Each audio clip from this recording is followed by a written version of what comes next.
Assalamualaikum warahmatullahi wabarakatuh. Selamat pagi.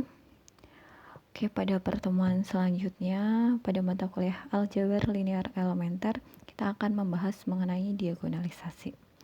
Jadi, apa itu diagonalisasi? Dari definisinya, diagonalisasi itu matrik yang diubah menjadi matrik diagonal. Nah, maksudnya bagaimana? Maka ketika kita mempunyai sebuah matrik persegi, jadi syaratnya itu harus matrik persegi, dan dia dikatakan matrik tersebut itu dapat didiagonalisasi jika terdapat ada matrik yang mendiagonalisasikannya, yaitu matrik P. Syaratnya matrik P itu harus bisa di-inverse atau invertible. Sehingga dan juga ketika dia invertible, kemudian dampaknya lagi matrik P inverse dikalikan matrik A dikalikan matrik P menghasilkan matrik diagonal. Nah, jadi jika misalnya matrik P inverse dikali matrik A dikali matrik P itu sama dengan matrik D, maka matrik D adalah matrik diagonal. Nah,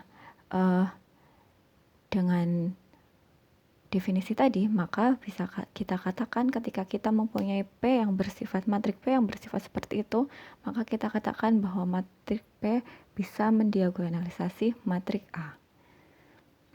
Jadi ada teorema 1 syaratnya untuk matrik A, tadi ya matrik persegi, jadi ukurannya N kali N, di mana jumlah baris dan jumlah kolomnya itu sama, maka ini akan ekuivalen. Ekuivalen antara apa? Antara yang pertama adalah A itu dapat didiagonalisasi, dan kemudian yang B, A itu mempunyai n vektor eigen yang bebas linear. Jadi di sini ya, ketika matriknya itu misalnya ini kan n kali n, dan jumlah vektor eigen ya juga n. Jadi jika matriknya itu jika matriknya itu berukuran 2 kali 2, maka vektor eigennya itu ada 2 buah vektor eigen. Tetapi ketika kita punya matrik A itu ukurannya 3 kali 3, maka kita akan punya vektor eigen sebanyak 3, di mana 3 vektor eigen tersebut itu bebas linear satu sama lain. Oke, yang kedua, nah ketika kita mempunyai nilai eigen, vektor eigen dan nilai eigen serta hubungannya dengan matrik pada minggu lalu sudah dibahas. Nah, kemudian di sini untuk hubungannya dengan diagonalisasi, ketika kita mempunyai matrik A, dan matrik A itu memiliki nilai eigen. Nilai eigennya kita simbolkan dengan lambda ya. Jadi misalnya tadi ada lambda 1, lambda 2. Kemudian mempunyai vektor eigen yang disimbolkan dengan V1, V2 sampai dengan VK, maka vektor eigennya itu merupakan himpunan bebas linear.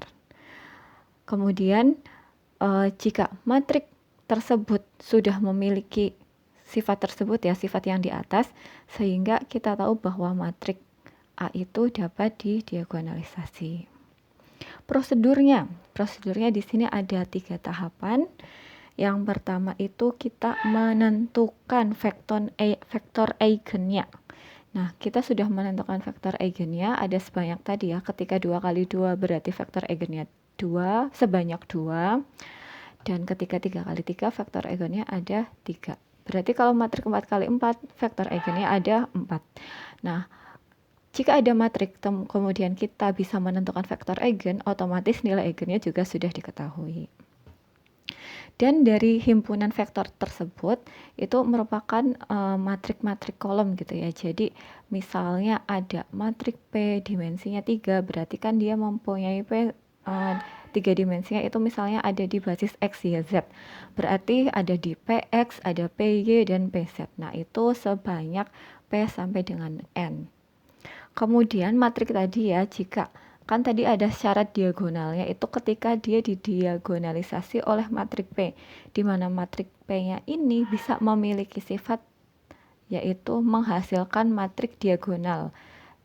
P inverse dikalikan A dikalikan B dengan entry-entry nilai diagonalnya itu adalah nilai-nilai dari nilai eigen yang bersesuaian dengan vektor eigennya. Jadi misalnya kita mempunyai matriknya itu kan ada A, matriknya 3 kali 3. Berarti kan matrik D-nya, matrik diagonalnya juga merupakan matrik diagonal ukurannya 3 kali 3. Dengan misalnya kita punya nilai eigen nilai eigen 1 itu 0, nilai eigen 2 itu 1, nilai eigen 3 itu 1. Maka penulisan matrik diagonal tersebut itu adalah seperti ini, 0, 1, 1. Berarti sini 0, sini 0, sini 0, 0, 0, 0. Nah, ini adalah matrik diagonal dari matrik P inverse A dikalikan P.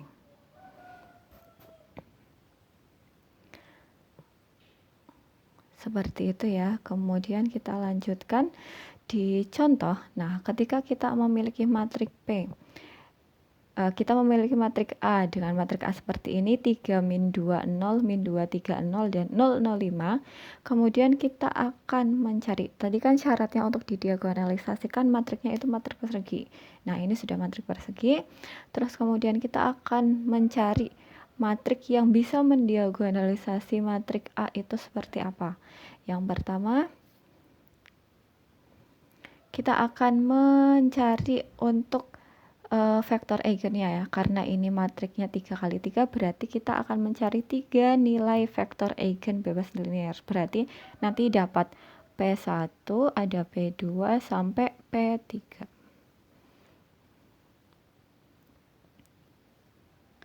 Nah, ini merupakan soal minggu lalu ya. Jadi sebenarnya kita minggu lalu sudah mencari nilai eigen dan vektor eigen sehingga didapatkan nilai eigennya adalah 1 dan 5. Kemudian vektor eigennya juga sudah kita hitung di pertemuan minggu lalu, bisa dibuka kembali bahannya, yaitu vektor eigennya adalah P1 itu 110, P2 itu min 110 dan P3-nya 001.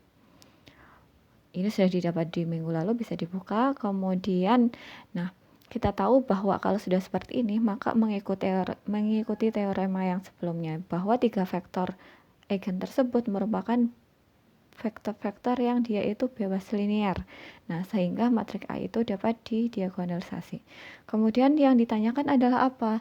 Yang ditanyakan adalah kita mencari matrik yang untuk mendiagonalisasikannya, yang kita sebut dengan matrik P.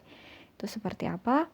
Maka yang pertama, kita langsung saja mengurutkan ya. Jadi tadi kan entry-entry dari matrik diagonalnya itu merupakan kolom-kolom dari vektor eigen. Nah, maka kita tahu tadi ya, P1, P2, P3, kemudian kita masukkan untuk kolom yang pertama adalah kolom nilai P1, 110, untuk kolom yang kedua adalah P2, untuk kolom yang ketiga adalah P3. Maka didapatkan matrik P yang mendiagonalisasinya adalah matrik ini. Dihasilkan dari vektor eigennya.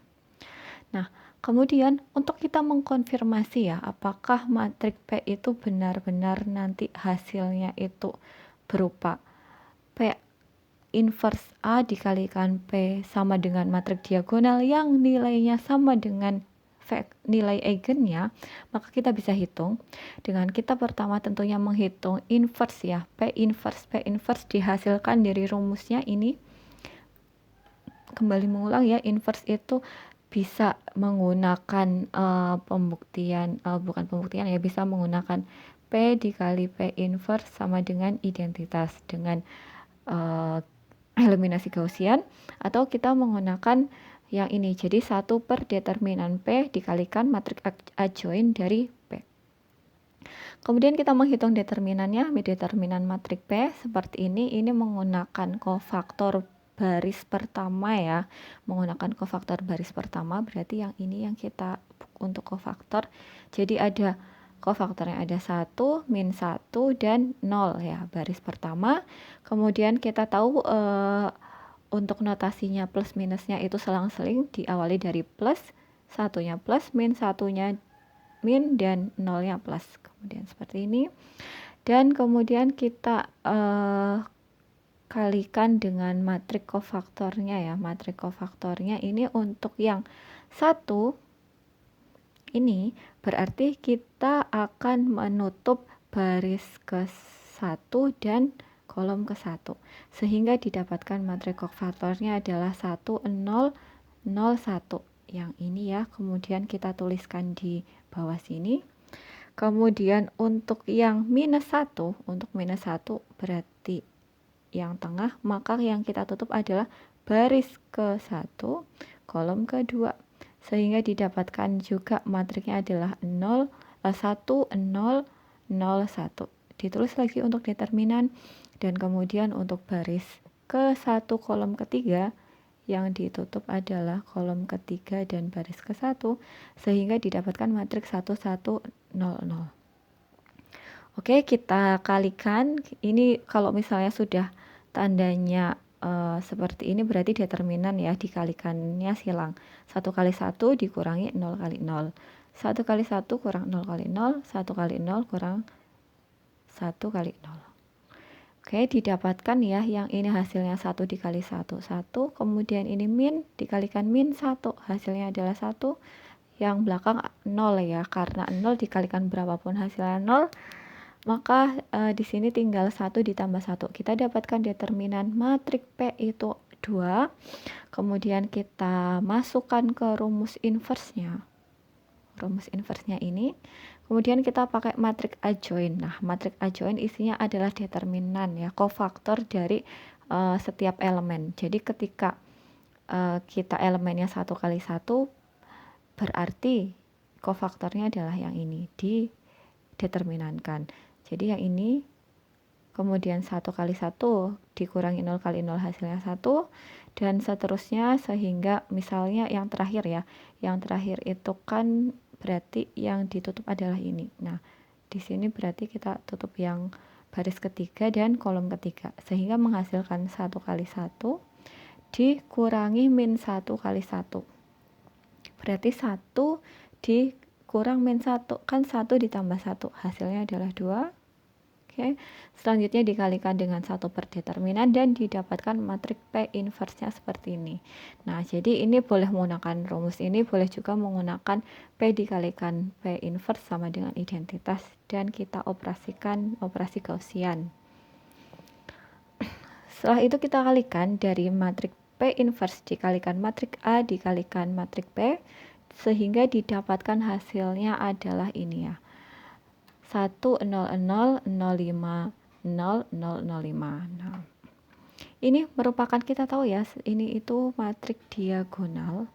Matriks diagonal, jadi diingat kembali ya, jenis-jenis matriks diagonal itu yang dia itu memiliki nilai hanya di diagonalnya saja. Nah, kemudian kita lihat ke cara yang ketiga ya, di mana matriks P inverse A dikalikan P merupakan matriks diagonal dengan entry-entrynya merupakan eigen value atau nilai eigen. Nah, kita tahu bahwa nilai eigennya itu adalah 1 dan 5 tadi ya. Jadi yang eigen value 1 itu punya vektor eigen 1, yang eigen value 2 mempunyai 2 vektor eigen. Oke, ini untuk diagonalisasi.